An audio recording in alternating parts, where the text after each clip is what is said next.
এখানে আসেন, কন্ট্রোল রুমে আসেন। অনুমতির বিষয়টা বলেন। আসেন আপনি। CCTV ফুটেজে সাংবাদিক কিভাবে হিসেবে গায়ে তো হাত আমাদের একটা দিয়েছে? রাইট আছে নিউজ নেওয়ার। সেটা আমি বলছি যে আমি কিছু জানি না। প্রথমে ধাক্কাটা আমাকে দেয়, দিয়ে বলে যে এই কিসের ভিডিও করেন। মামুন ভাই তাকে প্রশ্নটা করেছিলেন যে আমাদের কোনো ভুল হয়েছে কিনা। এটা বলার পরেই তিনি কিন্তু ক্ষিপ্ত হয়ে বুম কেড়ে নেন এবং টেনে হেঁচড়ে মামুন ভাইকে লিফটের মধ্যে তোলায়। আপনি একটু অনুমতির বিষয়টা আমি জানি না, আসেন কন্ট্রোল যাচ্ছি। এখানে আসেন, কন্ট্রোল রুমে আসেন। অনুমতির বিষয়টা বলেন। গায়ে হাত দিচ্ছেন না, গায়ে হাত দিচ্ছেন না, আপনি গায়ে হাত দিচ্ছেন কেন? কন্ট্রোল রুমে আসেন। বুম দিলেন কেন? আপনি করলেন কেন? আপনি বুম দিলেন কেন? আপনি আপনাকে বুম এটা দেওয়া দিচ্ছেন হবে কেন? না। আপনাকে এটা দেওয়া হবে না, আপনাকে এটা দেওয়া হবে না। হ্যাঁ? আপনাকে এটা দেওয়া হবে না। আপনি বুম দিলেন কেন? আপনাকে জাস্ট জিজ্ঞেস আপনি করেছি প্রথমে কিন্তু আমাকে ধাক্কা দিয়েছেন। প্রথমে চলে আবার আসেন, দিয়েছেন। কোনো ধাক্কা দেয় নাই, কিছু না করি না নাই। না আমার সেই ভিডিও আছে। আচ্ছা, আমাদের CCTV ফুটেজ আছে। না না, আপনি কি রিপোর্টার? আপনি বুম নিয়ে আছেন কেন? এটার পারমিশনের বিষয়টা কি? আপনি সাংবাদিকের বোম কেড়ে নিলেন কেন? স্টিল নাও সমকালের বোম আপনি কেড়ে নিয়ে আপনি হাতে রেখেছেন। আপনি বুম কেড়ে নিতে পারেন সাংবাদিকের? আপনি সমকালের বুম কেড়ে দিলেন কেন? একটু প্রশ্নের জবাব দেন প্লিজ।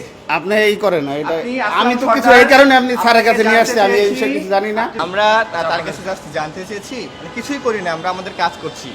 উনি সেখানে গিয়ে দুইজনের গায়ে হাত দিয়েছে। পরে আমরা আমি কি বের হয়ে আপনার চলে খালি- আসছি, সব আমি ফুটেজ গায়ে হাত আছে, দিব সব কেন? ভিডিও আপনারা ফুটেজ আমারে- আছে। আচ্ছা, আমাদের এবং CCTV সিসিটিভি ফুটেজ অবশ্যই আছে, আমরা আপনি নিতে দেখেন। চাই সেই ফুটেজ। আমরা নিতে চাই সেই ফুটেজ, যদি দেন আমাদের খুবই ভালো হবে। এখন মানে এবং উনি এই বোমটা কেড়ে দিয়েছে, বলবে দেয়া যাবে না।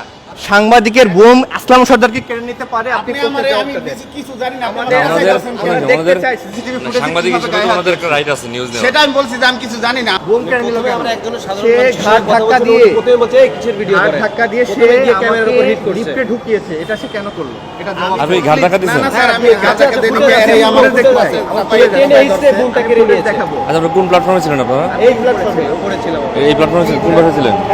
এই পাশে আমরা 10 মিনিট আগে বলতেছি না, just একজনের সঙ্গে কথা বলেছি।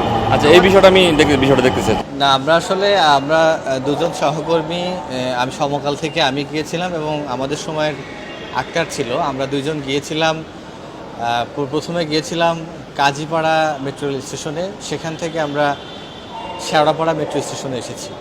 এবং আমরা মূলত একটা বিষয় জেনেছি, আসলে বিভিন্ন জায়গায় নিউজ হয়েছে, মেট্রো রেলের যাত্রীদের গ্রুপে নানানভাবে ক্ষোভ প্রকাশ করা হচ্ছে যে টিকিট কাটা নিয়ে তাদের একটা ক্ষোভ আছে, টয়লেটের টিকিট কাটা নিয়ে। তো আমরা আসলে বিশেষ ঘটনাটা কি এটা জানার জন্য একটা ভিডিও প্রতিবেদন করার জন্য এসেছি।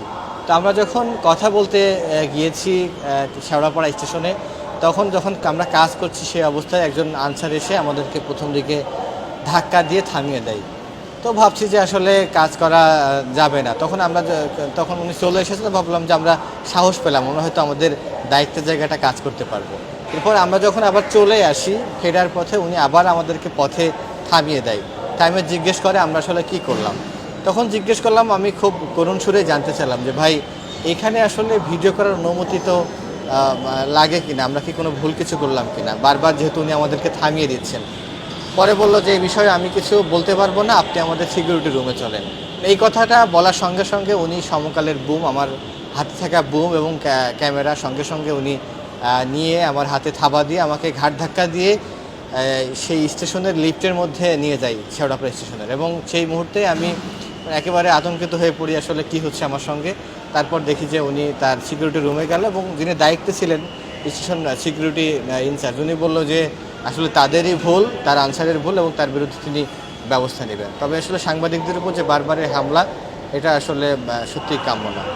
আপনারা জানেন যে সম্প্রতি সময়ে যে মেট্রো রেলের পাবলিক টয়লেট ব্যবহারের ক্ষেত্রে বাড়তি করে টিকিট কাটতে হচ্ছে অন্যান্য পাবলিক টয়লেটের মতো। এটি নিয়ে সামাজিক যোগাযোগ মাধ্যমগুলোতে বেশ আলোচনা সমালোচনা হচ্ছে। আমরা সরজমিনে দেখার জন্য আমি এবং সমকালের মামুন সোহাগ ভাই আমরা দুইজনে এসেছিলাম এই শেওড়াপাড়া মেট্রো রেলে। এখানে আসার পরে আমরা যারা এই পাবলিক টয়লেটটি ব্যবহার করছিলেন তাদের সঙ্গে কথা বলছিলাম খুব স্বাভাবিকভাবে, যে আসলে আপনাদের কাছ থেকে টাকা নেওয়া হচ্ছে, কি বলে নেওয়া হচ্ছে এবং এই বিষয়টি নিয়ে আপনারা কি ভাবছেন কিংবা আপনাদের মন্তব্য কী, এটি নিয়ে কথা বলতে বলতে একজনের সঙ্গে কথা বলছিলাম। হুট করে একজন আনসার এসে পেছন থেকে আমাকে ধাক্কা দেয়। প্রথমে ধাক্কাটা আমাকে দেয়, দিয়ে বলে যে এই কিসের ভিডিও করেন, এইরকম তিনি উচ্চবাচ্য করেন। আমরা বুঝে ওঠার আগেই আমি যখন পাশ ফিরে তাকাই, তারপরে দেখি যে তিনি হচ্ছেন একজন আনসার সদস্য এবং তাকে আমরা বলি যে আসলে ভিডিও করার অনুমতি আছে সে আমাদের জিজ্ঞাসা করে যে ভিডিও করছেন কেন, কিসের করছেন, কি করছেন, আপনার কোত্থেকে আসছেন, অনুমতি আছে কি না। তো আমরা তো এই বিষয়গুলো যে জানি যে স্বাভাবিকভাবে ভিডিও করতে কোনো অনুমতি লাগে না, আমরা এমনটাই জানি। তো তারপরে তিনি আমাদেরকে এক ধরনের শাসিয়ে চলে যায় এবং আমরা যাওয়ার পথে আমরা আসলে তার কাছ থেকে একটু জানতে চেয়েছিলাম যে আসলে আমাদের কোনো কিছু ভুল হয়েছে কিনা। আমি পাশে ছিলাম এবং মাউন ভাই সাইডে ছিলেন। মাউন ভাই তাকে প্রশ্নটা করেছিলেন যে আমাদের কোনো ভুল হয়েছে কিনা।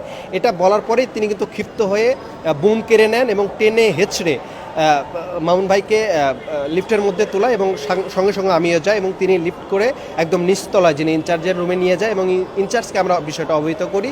ইনচার্জ বলেছে আমরা বিষয়টি দেখছি এবং আমরা তাৎক্ষণিক তাকে ফুটেজ দেখাই যে তিনি আমাদের সাথে যে মিসবিহেভ করেছেন এবং টানা হেঁচড়া করেছেন সেটাই দেখানোর পরে বলেছে যে হ্যাঁ সিকিউরিটি যিনি ছিলেন তারই দোষ। আমরা এটা তার যে ইনচার্জ রয়েছে তার সঙ্গে কথা বলে আমরা এর যে অফিসিয়াল ব্যবস্থা সেটি গ্রহণ করবেন এবং আশ্বস্ত করার পরে আমরা সেখান থেকে বেরিয়ে এসেছি।